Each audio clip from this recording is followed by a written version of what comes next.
After 149 years, the last edition of the Guelph Mercury rolled off the presses at the end of January. It is just the latest local Ontario media outlet to go dark, be contracted, or consolidated. So what does it mean to the landscape for local stories? Let's find out. Via Skype from Sault Ste. Marie is Jeff Elgie, CEO of Village Media. From Ottawa, Susan Harada, head of Carleton University's journalism program. Also via Skype, from the Alderville First Nation Reserve in Alderville, Ontario, is Marcy Becking, Communications Officer for the Anishinaabe Nation and Managing Editor of the Anishinaabe News. And here in our Toronto studio, Chip Martin, longtime reporter with the London Free Press. He's now retired. And Joey Coleman, a journalist who crowdfunded his local news site in Hamilton. Welcome to the three of you abroad. Thank you. Hello. And hello to the two of you here in our studio. Nice to have all five of you here. You know, every time you turn the page, turn on the TV, flip on the radio these days, it seems like another media outlet is shuttering. So let me give some context to our viewers about how bad it is. Listen to this. This comes from the Globe and Mail just a few weeks back at the end of January. After 149 years, it is written, the Mercury will no longer appear on the streets of Guelph, leaving 23 full-time staff and 3 part-time workers jobless. The same day, in Nanaimo, BC, the Daily News closed down after 141 years of serving readers, leaving 10 staff out of work. The carnage in journalism seems to continue unabated. Postmedia has merged its newsrooms in 4 cities, cut 90 jobs, and will soon offer buyout packages to those workers willing just to go away. Rogers Media has announced it is cutting 200 jobs across its various divisions. Earlier in the month, the Toronto Star shed more than 300 jobs in production and editorial. The month before that, it was 170 producers, camera operators, on-air personalities, and reporters at Hamilton television station CHCH. And the month before that, pause for breath, 380 cuts in Bell Media. I should just point out, on the corner of our screen there, it has the 30. That means the end of the story in print. That's what the symbol is. And it certainly seems like the end of the story for a lot of Canadian local media, especially in print these days. So let me begin with asking each one of you, and let me begin with Susan Harada in Ottawa. What the heck is happening in the Canadian media landscape? What the heck is happening? I think what's happening is something that has been happening for some time. There's a shift. There's a shift in all sorts of things, from the way newspapers were making money to the way people are taking in their news and information. And we're seeing the manifestation of that. It's not something that happened overnight. It's been happening for a while now. We've been talking about it for a while now. It just seems it is coming at maybe a faster rate. We have been talking about it for a while, but as you say, the fast rate, the last couple of months seems particularly bad, Susan. Jeff Elgie, how are you reading this whole thing? Well, I agree with Susan. I think, you know, the way that people consume news is changing, and it's always changed. If you look back at as far back as ancient Rome, when people would carve important community information to a stone tablet and put it in the center for people to consume. And then, you know, over time, the invention of the printing press and more automation in the printing press, the way news is produced and distributed continues to change, and the audience continues to change with it. And we believe that this change now has come about, obviously in a large way, because of technology, and the audience is following it. And so this has happened as long as we've known, just another massive change. Chip Martin, you haven't worked since the beginning of times in journalism, but as you said before, we got underway for a long time, right? I'm the dinosaur. You're the here. dinosaur. Yeah. Okay, 41 years at the London Free Press, covering everything. You've covered almost every beat there is. How has local journalism changed in your 4 decades in it? I worked at a monopoly newspaper in a fairly affluent city, and it was a very well-respected publication, not only in the city but across the country. There were resources that we had at our disposal. It was a very profitable operation. We hadn't had a competition since in London since 1937. So when I joined in 1973, those were the jolly days. I mean, they'd hire people every year. We hired 14 summer students, and 4 or 5 of them would generally get on as obtain a job in the fall. It was a different time. They had money. They would send people all over the place to cover stories. We had bureaus in Ottawa, at Queen's Park. It was a different world. The paper I left almost 2 years ago now, down to a skeleton staff. We were a regional publisher, a regional printing for a variety of newspapers. We were a regional editing desk for other newspapers. Our resources had basically there was nothing left. I think the problem is there's going to be more papers bite the dust, and I'm afraid that papers like the London Free Press, the Sarnia Observer, the St. Thomas Times Journal, the Stratford Beacon Herald, a lot of these papers are hanging on right now, losing money. You think your paper could go down? Post Media owns the London Free Press now. Post Media is running in debt, paying it in American dollars right now. It's unsustainable. I don't know how they can possibly continue on. And I think if they pull the plug, papers are going to be going all over the place. I wouldn't want to be starting out in traditional journalism today. Okay, that's a good segue to Joey. When did you start out in journalism? 2007. I was hired by Maclean's on a long-term contract covering higher education. Absolutely loved it. I guess I sort of got a tail end of those glory days because I did get to travel quite a bit, including to the Persian Gulf. I grew up reading the newspaper. At 17, so I was in foster care. So at 17, I move out on my own. They pay my rent and my bus pass to get to school. Everything else I have to earn myself. And on that limited income in 1999, I subscribed to 3 newspapers because that's how much I love consuming information, how much I love newspapers. And so, today I'm working on the other side of what some call the disruption, trying to figure out how do we rebuild journalism. We're going to talk about disruption, and how journalism is changing. But let's go back to our original question, which is what is happening in the Canadian media landscape? The advertising market has collapsed, absolutely collapsed. Advertisers, and myself, I advertise to promote my product locally, are finding better value on online platforms such as Google and Facebook, stronger analytics. And so advertising dollars have shifted to those platforms. Newspapers did not adjust in advance of that shift. The shift has been accelerating. And what we have seen is a complete collapse in Hamilton market of national advertising. And that has left newspapers and CHCH in the financial situation they are today. Marcy, let's bring you into the conversation. You don't work in a big city or even a medium-sized city in terms of your newspaper. It serves a diverse but a specific community, First Nations community. What do you see the changes in the Canadian media landscape taking place over the last little while? Well, we represent 39 First Nations, and that's 60,000 citizens. So it is a big community. We were in print 1988. That's when the Anishinaabe News started. And we went until March of 2014. In April 2013, we launched the AnishinaabegNews.ca. And I agree, our advertising sales were dropping. We could see the writing on the wall, and we just switched to the online platform. And now our ad sales are through the roof. Our analytics are awesome, and our readership is following us. And now we were a monthly newspaper, and now we're a daily. So it's really changed. I rely on freelancers though, so it's and the Anishinaabe News has no full-time staff. It's just me, and we post, I post everyone else's stories. You write your quote-unquote newspaper every day by yourself with some stringers? Mostly the stringers, yes. Because my full-time job as a communications officer, I have other duties to perform. So it's basically just getting the information from community, our citizens, press releases, that sort of thing, and posting it.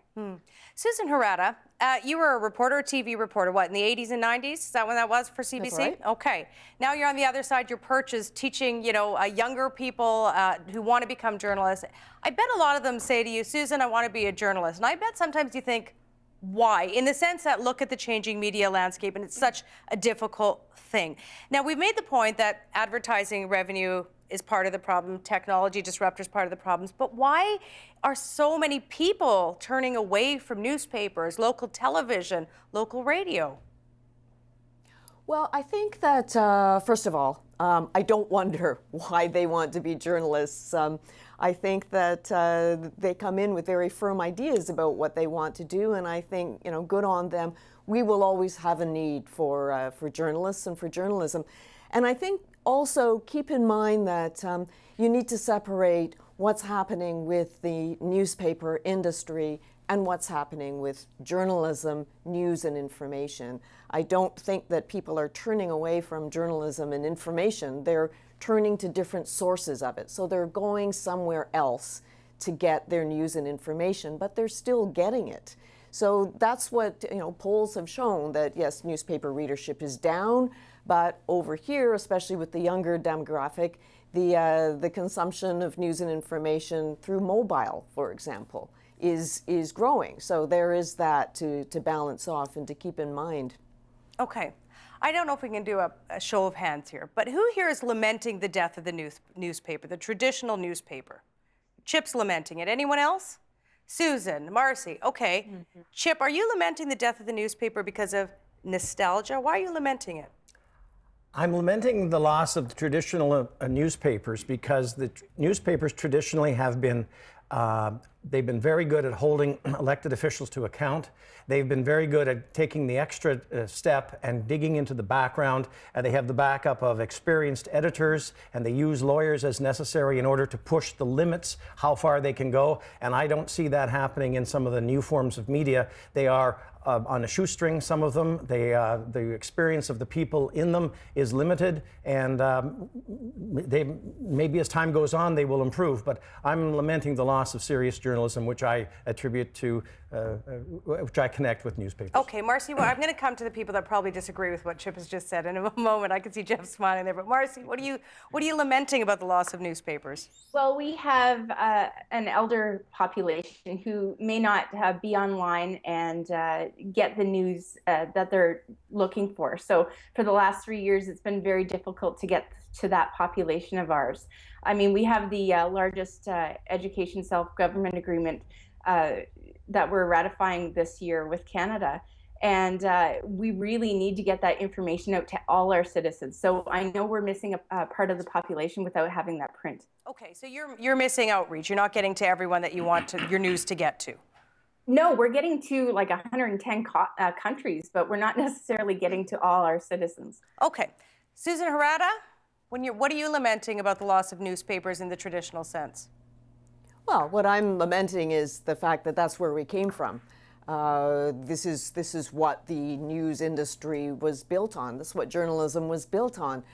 Back in the early 20th century, for example, we had 138 dailies. We had 138 owners of those dailies. But things have shifted over the years. Of course, radio came along, television came along. Now we have this new thing. So while I'm lamenting the newspaper, the hard copy newspaper that I'm used to sitting down with my cup of coffee, I still don't think it means that this is the death knell for journalism. I think we face into the future. I think there are all kinds of exciting things going on. And I don't know if you want to raise this right now, but I would take exception with the remark that that's where the serious journalism is. There is serious journalism that's has been done on radio and on television, that has certainly been done online and in new forms. You just look at some of the new forms of news and information in Canada. We've got iPolitics, we've got The Type, we've got Blacklock's Reporter, we've got in the US, ProPublica.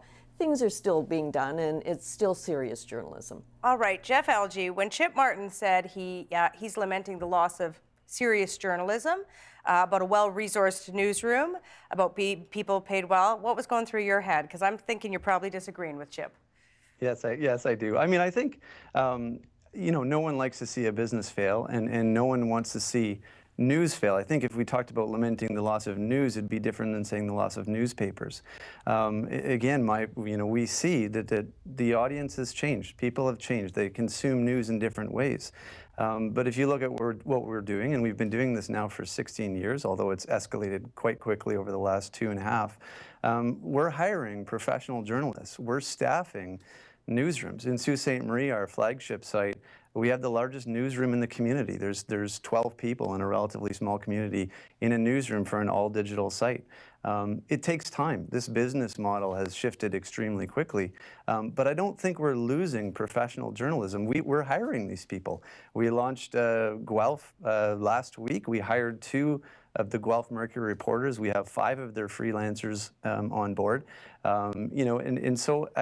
The newspaper, like the stone tablet, it's times have changed, but we don't have to lose good quality journalism with it. Okay, let me ask you a couple questions, because people probably aren't that familiar with the Village Media. So first of all, tell me what it is. Sure. So we're a digital-only network of news sites across Ontario. We own right now 6 properties, 2 in Sault Ste. Marie, one SiouxToday.com, the other local2.ca, which is all video. We own baytoday.ca in North Bay, timmonstoday.com in Timmins. 3 months ago, we launched barrytoday.com in Barrie, of course. And just this past week, just on Monday actually, we launched guelphtoday.com. Again, we're all online, but we're a very quickly growing company that's very digitally focused. Okay, let me ask you some more questions. I don't, in all those Sure. properties, how many journalists are you employing? Full-time? So in Sault Ste. Marie, we have 12 people in the newsroom alone. In each of the other communities, we've started with 2 full-time journalists. And then in each community, we work with probably at least 5 stringers. And then, of course, there's sales team and management beyond that. So the company now is 28 full-time employees and then a whole range of stringers. Okay. What's the average length of experience your staff has, though? Chip's acting like a journalist now. How dare you? Well, so if I you suspect look at, they're young and they're just starting in the business, right? No, not at all, actually. So in Guelph, we hired Rob O'Flanagan and Tony Saxon from the Mercury. I believe Tony had been there about 20 years. In North Bay, our editor there is, he'll kill me for saying this probably, but he's in his 60s, let's say. You know, and our newsroom in Sault Ste. Marie is staffed. Our managing editor here came from newspaper as well. So, you know, we have a young crowd also, but no, we've got a wide range of age groups in the company overall. And that came from professional backgrounds. Some from radio, some from TV, and many from newspaper. All right, Marcy, you want to hop in here. Go ahead. Yeah, one of my stringers is the first Indigenous publisher of a daily newspaper in Canada, Morris Switzer. He published the Winnipeg Free Press and was editor of the Timmins Daily, Sudbury Star, and former editor of the Anishinaabe News. So I still have him as a stringer, and he's got lots of experience. Chip, let me put you on the spot a little bit. And I'm not trying to be ageist, but you bring up this point. I work at the CBC. I worked there for on and off for 20 years. Almost 20 years. And I hear this argument often that, oh, it's young people and they're into online and it's old people and we have the experience, we've been doing this long enough. I mean, where do we sort of square this circle? If newspapers, the traditional model of them, are dying, and if we have to move to digital, because that seems to be what everyone and everything is suggesting, do you just have a bit of a chip on your shoulder, Chip? Chip with a chip. No, I think a lot of the new media is sort of finding its way, and in my experience, a lot of the new media attracts younger people. That's where the jobs are. So there isn't the level of experience there. But how do they get experience if we don't bring them in? No. In a few years, it'll look after itself. But for right now, I have concerns because, yes, after 20 years, Jeff's been doing his thing for 20 years. He's got people, younger people are moving on, and you have a breadth and depth of experience. People know how to report court cases without convicting the accused, for instance, you know. How to spell various things, how to navigate their way through the courts, the police, all those things that come with experience. And I'm seeing some of the new media people are fumbling with some of this, and I lament that fact. And yes, I think some of that will look after itself in the course of time. But for right now, I'm a little bit queasy. Okay, Joey. You say it as if newspapers didn't have those teething problems in the past and even in the present. The difference may have been that now you see the mistakes in real time, you see the process, whereas before we didn't see the process. And I would challenge you as a retired journalist to help some of the younger people, email them and offer that. One of the things that's really helped me greatly has been a lot of retired journalists who reach out to me often and give me feedback, give me advice, or run their own blogs. Do I make mistakes? Absolutely. If I don't make a mistake in a day, I'm afraid I'm not learning. But this idea that because they're young and inexperienced, therefore the product may be inferior. In fact, I would argue that the product is superior because people see the process. And the concern about convicting the accused, the media has been accused of doing that forever. And when you read coverage, especially more and more I find with newspapers online in real time, it weighs towards using the last name of the accused, the first name of a victim, and that power imbalance that is inherent in that. So I don't want people to get the misimpression that somehow the newspaper was perfect. It was flawed. The difference being is that you didn't see the flaws because you didn't see the process. There's a great quote over a friend of mine's newspaper, and it said over his door, he was an editor, he said, doctors bury their mistakes, GM recalls theirs, and newspapermen hang theirs out in public for all to see. And traditionally, because it's in print form, people can see the mistake and pick it up and let you know about it. Traditionally, that hasn't happened so much in broadcasting. I think now with the new forms of media, I think we're starting to see that, and I think that's good. Okay, Joey, I want to go back to you. What do you cover at the I public cover record? City Hall from the lowest committee to the fullest council meeting. So for example, one of the committees that I cover, and I openly admit my ignorance of the subject, is the pension subcommittee. It'll be a 300-page agenda that'll land in front of me 24 hours before while I'm covering another committee, and I'm very open. I tell people I don't understand all of this, but I go and cover that committee, and I get 3 viewers for the committee. Why? Because pension deficits are a huge issue. There's a matter of public importance. The old business model would not work for 3 viewers. You just could not do it. And because the cost of online production is so low and getting lower, I can do that. So I do original content. I cover City Hall every day of the week, every meeting, and I put it up there in its entirety. So I write my stories, but I also put the entire video up so people can see exactly where I'm sourcing my information. And I learned to do this. So I originally did putting up audio as sort of an extra when I was working online with McLean's. And one day I had had food poisoning. I was tired. I really shouldn't have gone to work, but I had to, and I scrummed a minister. And I put the 7-minute audio up. I missed the lead. 3 minutes in the audio, I missed the story. And one of my readers put in the comments, hey, Joey, know you haven't been feeling well, but you need to re-listen to your audio. And so not only do I do the journalism, but I provide the source material for others to do journalism as well. Is that journalism, though? Yes, it is. It's an active journalism. When somebody goes through public records and provides public information, it's journalism. They don't have to be a journalist to commit journalism, just like someone doesn't need to be a firefighter to commit an act of bravery. Okay. You know, we got 6 journalists here sitting around a table virtually and in real life, and we could talk about our end of the business and how we're all feeling about it for ages. I want to spend some time talking about the audience, the people who buy the papers, the advertisers, all that. So let me begin by reading a quote. This is from Simon Haupt, the media critic of the Globe and Mail, again from a couple of weeks ago. Here's what Simon wrote. After it acquired the Sun chain last year, Postmedia became the largest proprietor of metro dailies in this country. But it has shown remarkably little interest in the unique responsibility that comes with that position. City newspapers aren't just pillars of their communities. Ideally, they are the connective tissue of the body politic, as well as its first response to nascent cancers. Susan Harada, what responsibility do local newspapers have to the communities they serve to be that connective tissue, as Simon says? I think they have a lot of responsibility to do that. I think that is really what gives local news coverage its strength. There's at least one study I know of that shows that there's a link between the strength of the local media and civic engagement. So there is a connection.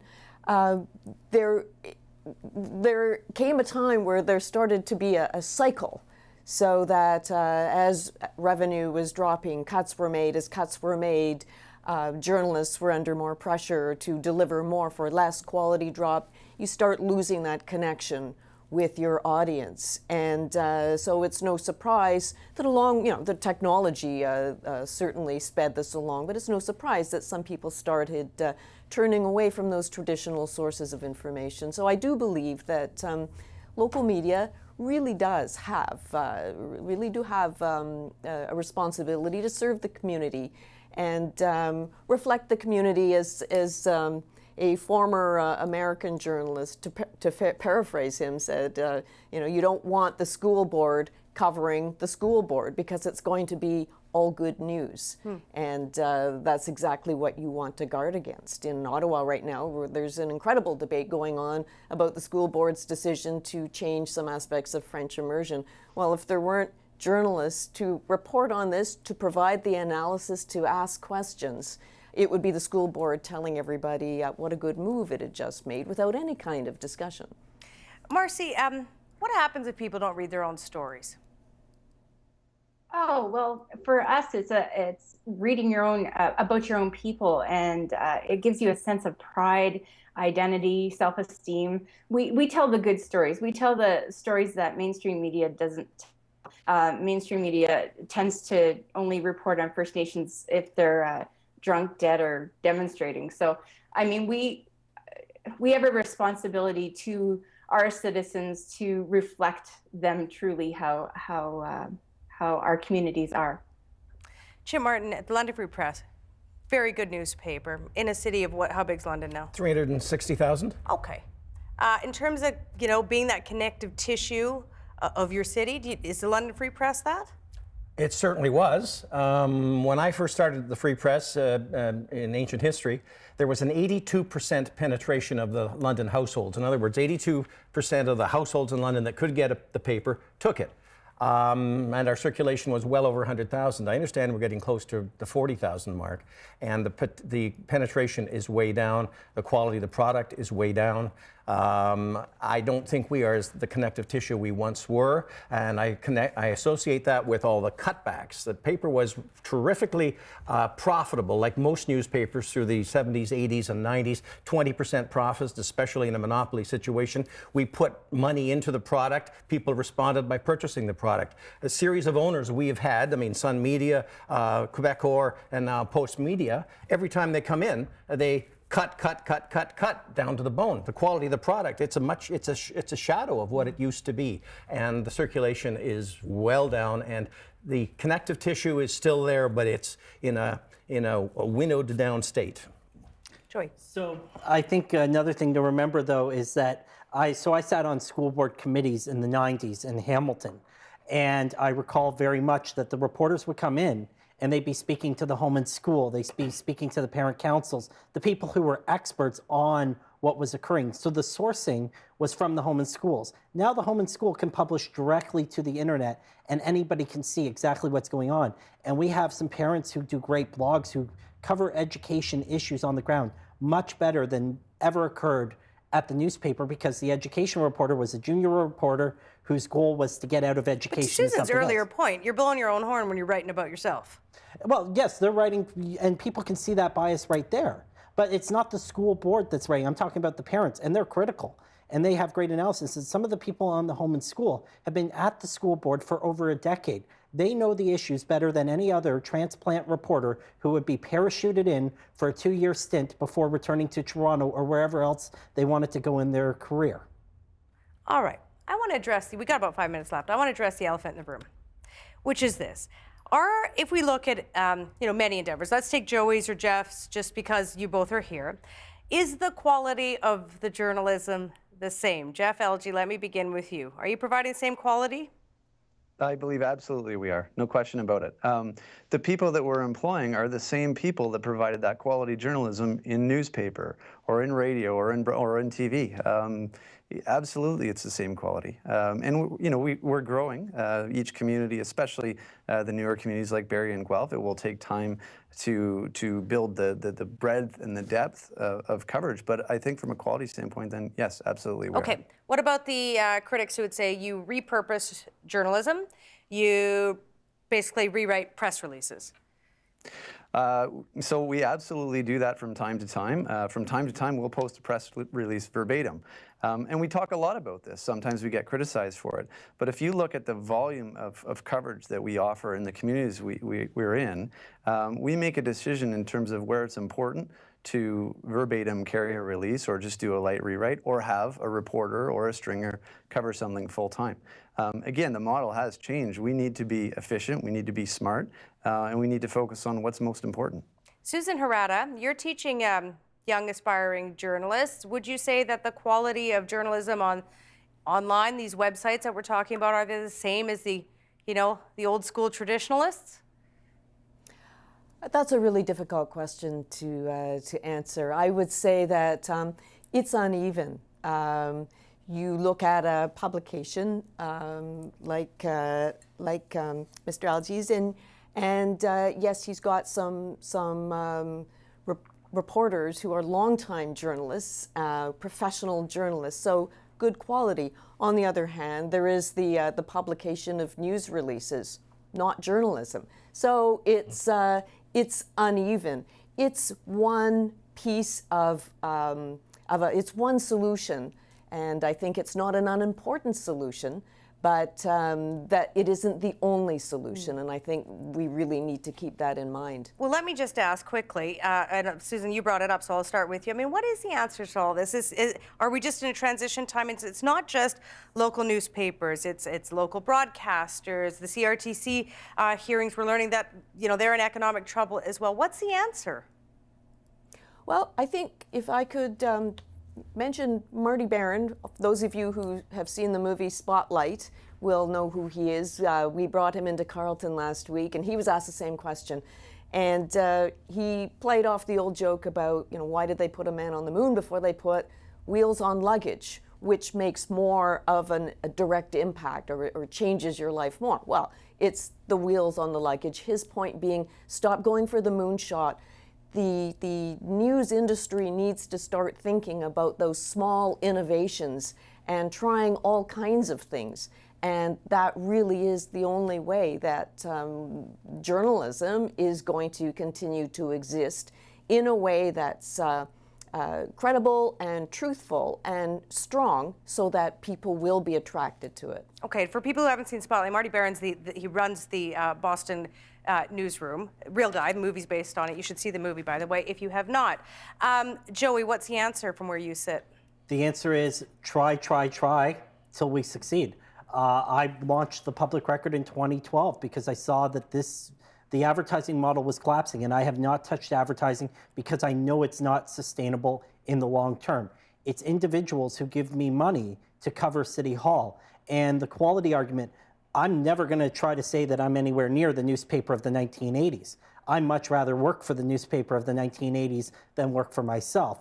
But never before have people been able to see everything that happens at City Hall, every meeting. So when a zoning matter occurs on their street, it's the most important thing to a person when it happens on their street. But here's the challenge for me as a journalist.